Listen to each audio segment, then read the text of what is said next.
All right, for this video series this week leading up to Christmas, I wanted to kind of focus on something different. And we've done the Christmas story, and you'll hear the Christmas story this week. So I didn't really want to focus more on that, not trying to take away from it, but just didn't want to overdo it to where you kind of tuned out whenever you heard it.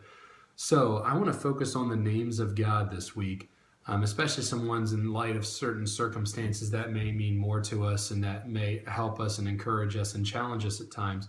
So today we're going to start with Yahweh-Rapha, and we're going to talk about that, what that name means. Yahweh is Jehovah, but it's Yahweh.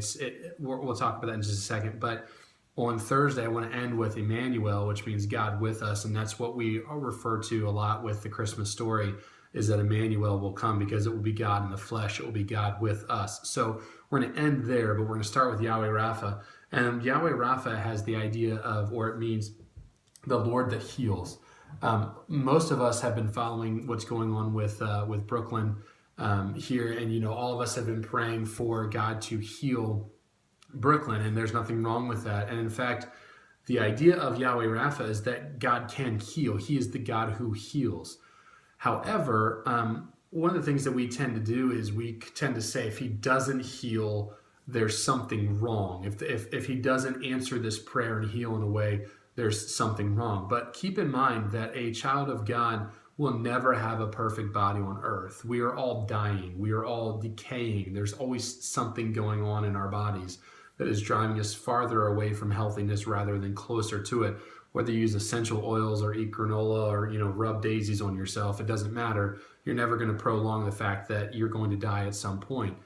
But God is a God who can and who has and who will still heal. And God says that he wants to hear the prayer of his saints. But sometimes God's final gift of healing is whenever we get to heaven, whenever that may be, years, months, minutes, whatever, God's healing will come at that point. Does that mean we stop praying for Yahweh-Rapha to step down and do something? Absolutely not. We always pray and we always want to bring before God that he would heal the people in our family, the people in our youth group family, the people that we know in our church that are sick. We always want to pray that God would heal them. The term is used in Matthew chapter 8 when the centurion comes to Jesus and says, listen, my servant's at home. You guys know the story. He says, my servant's home is sick. And God says, or Christ says, hey, I'll come heal him.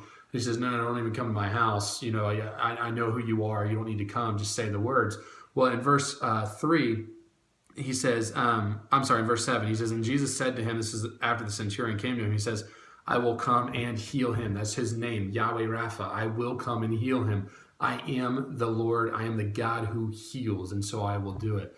So when you pray this week, especially when praying for Brooklyn, who is going to be our teen of the week this week, especially when praying for her, would you lift her up and call out to Yahweh-Rapha and say, God, would you be a God who heals in this situation and takes all these things away? Because we really want to pray for her and for her family this week. All right, so tune in tomorrow. We'll find out another name that kind of goes along with this one and some of our understanding of it. All right, have a good day.